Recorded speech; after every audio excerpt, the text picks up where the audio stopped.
Go. Same thing. You know, I started running in high school, and at the time in high school when I was young, it was more of a scapegoat to get out of my house, you know. Didn't want to be home for many reasons. And then, you know, I sucked the first year of running. 16!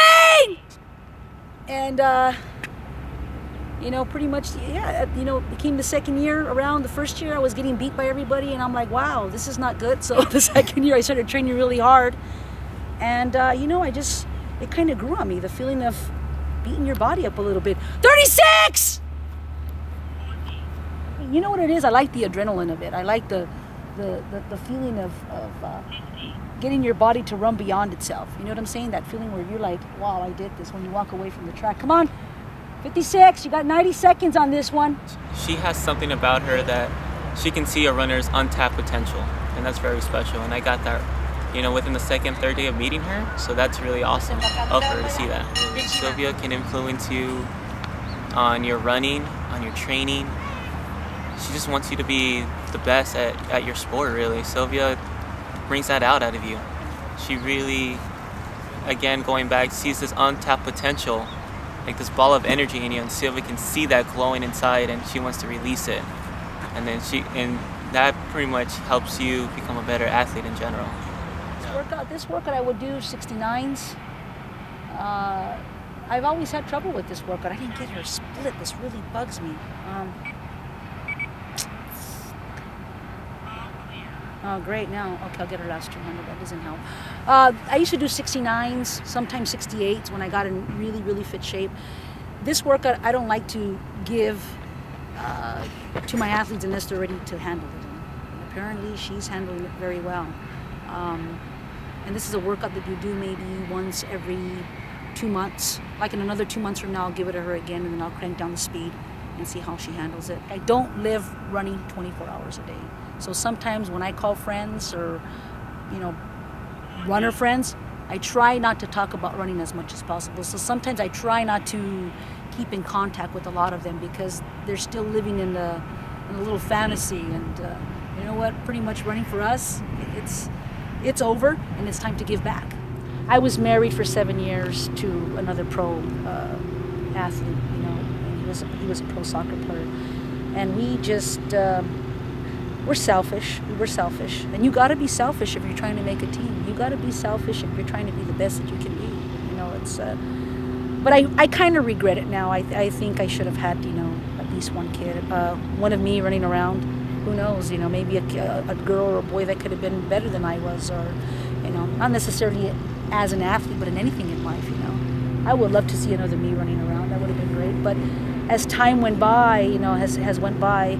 Me not having children, I probably could still have a kid if I wanted to. I mean, I'm pretty healthy. Sylvia's, she's done a lot for women's running when you think about it, because she was just the whole frontier of women's sports in general came through kind of maybe a little bit before her, but everything she's done, you know, just, you know, collegiately, nationally, internationally, going, you know, different places and racing and just getting her name out there and showing people what women can do. It's really amazing. And to see where we are now, it's, you know, people are actually making a living off of it, you know, straight up training 24/7. And maybe that wasn't the case as much before she came around, and now people are able to do that. She's really inspired me because, you know, she's, you know, in her 40s now, and she's still running super fast. And it's ridiculous. It's like, I really hope that when I'm her age, I can still run as fast as I'm running right now. I'm trying, you know, to tell this to Vivian, and I'm not telling her not to have children, you know, because it's a beautiful thing. But she needs to be selfish in life in general, in things around her. Which selfishness comes with sacrifice. You know, you have to give up things to get things. You have to lose great opportunities to get great opportunities. You know, I never got a chance to ski. You know, I always wanted to ski, snowboard, and do all these other sports, and I never did because I didn't want to get injured, and I wanted to take care of my legs, and I was. You know, I was 100% focused in what I did. Before I knew Sylvia, as a coach and on a personal level, I've run in a few races with her. This is about a year after I had started running, and I already knew who she was. I knew about her accomplishments, and we went to this 5K race, and she crushed the field. And I remember the first time I met her, it was at a race when I was running for Glendale, and she was coaching for LACC.